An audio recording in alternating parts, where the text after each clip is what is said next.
10:53 de la mañana, amigos. Seguimos aquí en Siempre en Casa. Soy Ana Sayán y estoy con Sara Abusabá para hablar de salud, por supuesto, aquí en RPP Noticias. Vamos a hablar sobre una enfermedad poco conocida en nuestro país. No hay forma de prevenirla. No está asociada ni a raza, ni a estilo de vida, ni a comida. Es una enfermedad única en el mundo y a medida que envejecemos hay mayor riesgo, Sara. Así es, Ana, y yo creo que nos has generado una suerte de intriga pensando en todos estos, pero todavía si queremos intrigar mucho más a nuestros oyentes se van a dar cuenta que el doctor nos va a explicar que muchos de estos síntomas pueden ser comunes y qué triste sería la realidad de saber de que estos síntomas que no le tomé importancia se tratan de una enfermedad rara, pero no solamente eso, sino que incluso peligrosa. Con nosotros está el doctor Iván Fernández Bertis, quien es hematólogo del Hospital Edgardo Rebagliati, a quien estamos pues muy contentos de tenerlo el día de hoy. Doctor, bienvenido. Muchas gracias. Y explíquenos pues un poquito esta enfermedad. Gracias por la invitación. Voy a tratar de ser un poco didáctico porque es media complicada. Sí. Es complicado porque, en primer lugar, el término no sugiere ser una enfermedad maligna. En realidad, mielofibrosis es una enfermedad que es considerada una enfermedad maligna. O sea, es una enfermedad neoplásica de la médula ósea. Es decir, es un tipo de cáncer crónico, ¿no? Que origina la característica más importante de este tipo de cáncer hematológico es que existe una proliferación, es decir, un crecimiento desordenado de toda la serie mieloide y también de unos elementos celulares que son los megacariocitos, que son las que producen unos elementos sanguíneos que sirven para la coagulación, que son las plaquetas. Para que nuestros oyentes nos entiendan, digamos, estos tipos de células son normales y están en la sangre. Sí, en algún momento, por un evento no conocido, comienzan a proliferar en forma desordenada, y la característica es que este crecimiento desordenado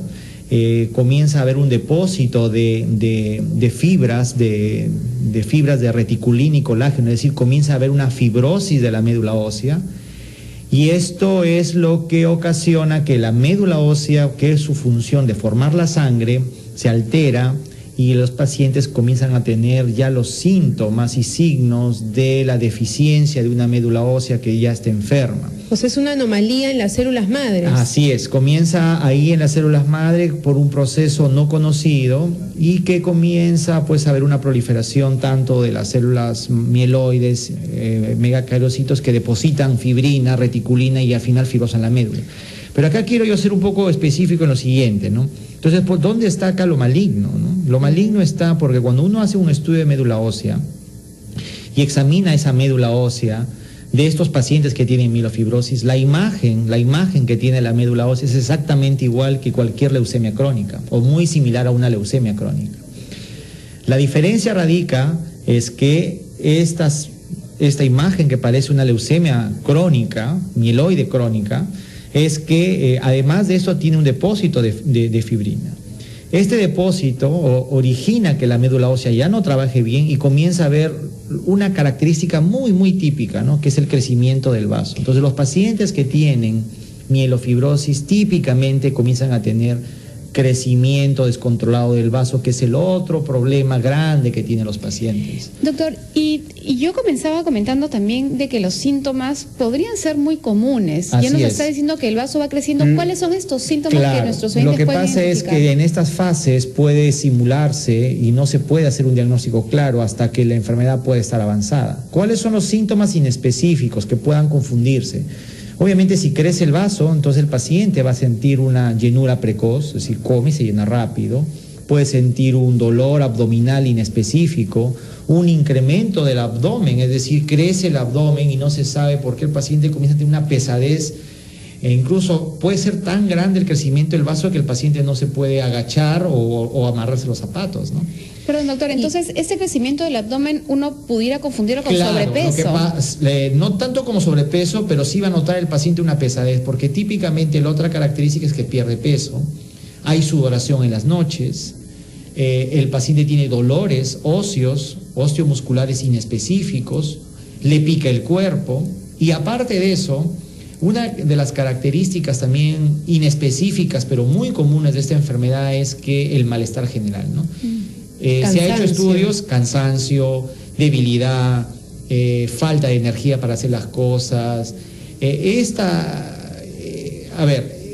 Se ha hecho estudios incluso de comparación de síntomas entre pacientes con leucemia mieloide aguda y pacientes con mielofibrosis, y en la cual se ha visto que los síntomas y signos son muy similares. La calidad de vida del paciente es mala en realidad, ¿no? Claro, y vemos que los síntomas son comunes, amigos. Vamos a seguir ampliando más sobre esta enfermedad luego del gran resumen. Volvemos de inmediato.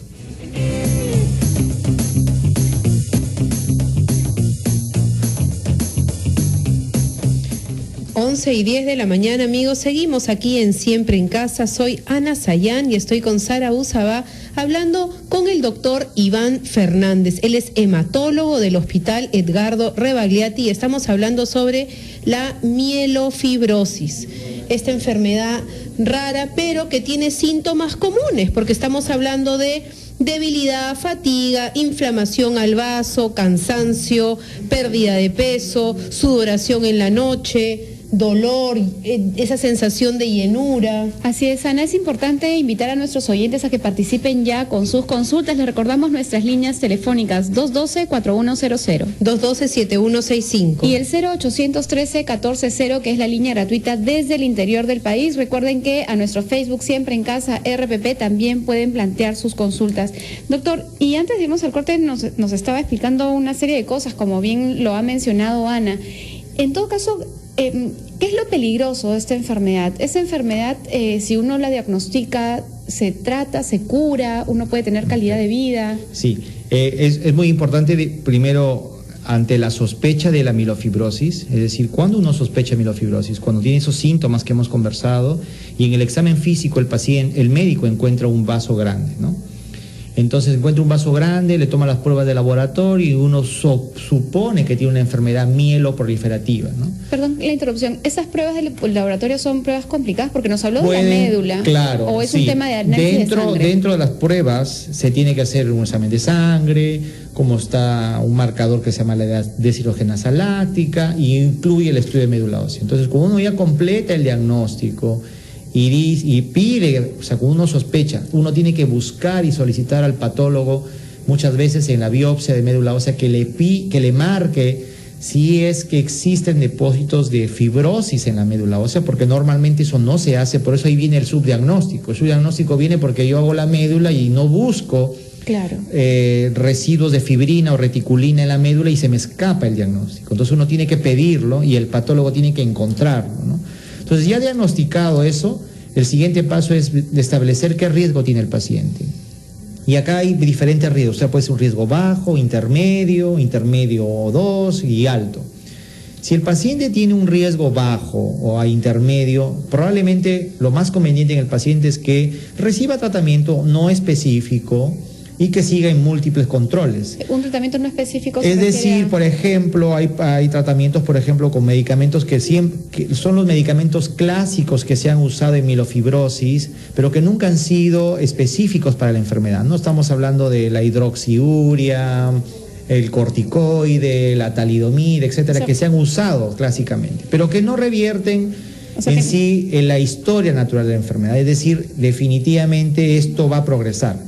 El tratamiento viene cuando el paciente específicamente ya debuta o uno encuentra una mielofibrosis avanzada.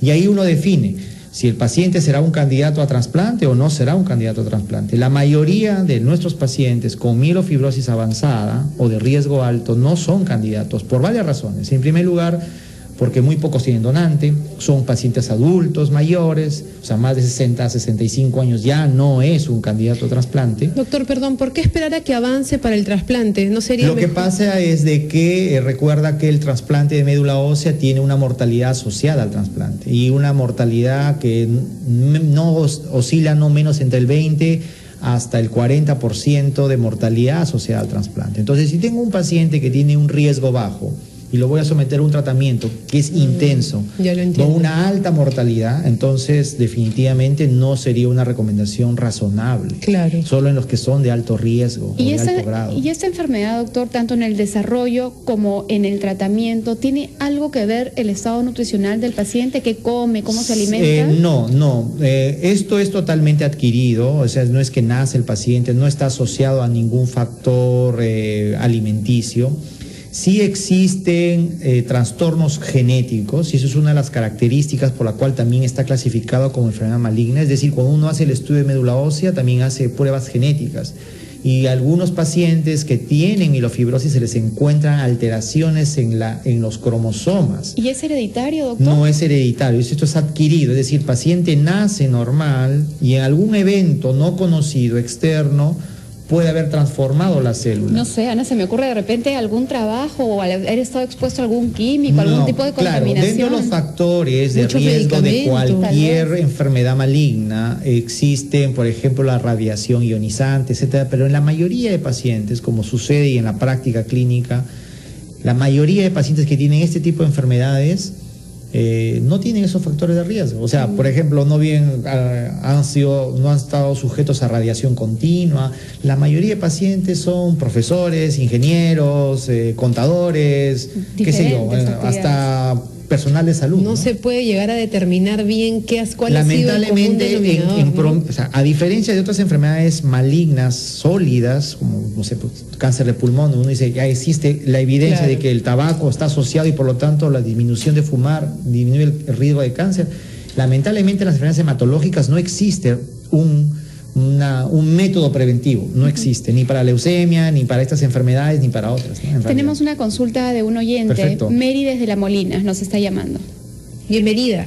Aló, buenos días. Buenos días. Hola, Mari, ¿qué tal? Mucho gusto de que me entró mi llamada y siempre escucho y que quisiera preguntar acerca de esa enfermedad, de que, bueno, más o menos esos son los síntomas que yo tengo. Bueno, yo me he ido al gastro, me dice solamente tengo una inflamación intestinal, pero siempre a veces cuando me agacho me duele a la altura del estómago. Y bueno, siento que mi barriga, yo soy delgada y mi barriga un poco que como tuviera gestando de 2 meses y a la vez me duele los pies. Yo trabajo parada. Ok. Mire, los síntomas que usted me describe obviamente como caen dentro también del diagnóstico diferencial con los exámenes que pide el gastroenterólogo. Pero la primera pregunta que uno haría es que si existen los síntomas que se puedan confundir con mielofibrosis u otra enfermedad hematológica, la primera prueba que uno tiene que hacer es un estudio de imágenes. Y el estudio de imágenes simplemente es con una ecografía. Si la ecografía muestra incremento del tamaño del vaso y esto está asociado, por ejemplo, a otro crecimiento visceral, por ejemplo, el hígado, entonces ahí sí debería ser reevaluado tanto por el gastroenterólogo como el hematólogo. ¿Por qué? Porque parte del crecimiento, uno de los diagnósticos de los pacientes que tienen crecimiento del vaso es porque tienen una enfermedad hepática. En la enfermedad hepática, la hipertensión portal puede aumentar el volumen del abdomen, acumular líquido y hacer crecer el vaso, pero esto no es mielofibrosis. Entonces, cuando hay un problema de crecimiento de vísceras, tanto hígado como vaso, debe pasar tanto la evaluación por el gastroenterólogo como por el hematólogo, porque si el gastro me dice que no es un problema gastroenterológico, el siguiente paso es que buscar que ese crecimiento del hígado del vaso sea de origen hematológico. Entonces el estudio de imágenes, la ecografía es un primer paso, el siguiente sería el laboratorio y a pruebas de sangre. Y también los estudios de médula ósea, porque cuando uno quiere evidenciar el tamaño del vaso exactamente lo hace por ecografía, tomografía o resonancia, ¿no? Que eso es un signo muy importante para determinar si va o no va a descartarse la mielofibrosis. Ha sido el doctor Iván Fernández Bertis, hematólogo del Hospital Edgardo Rebagliati, a quien le agradecemos enormemente habernos dado a conocer esta enfermedad que de momento es rara y esperemos pues que la gente que nos ha estado escuchando pues no pierda tiempo si tiene síntomas y acuda al médico a hacerse una evaluación. Muchas gracias, doctor. Por nada, a ustedes. Gracias, doctor.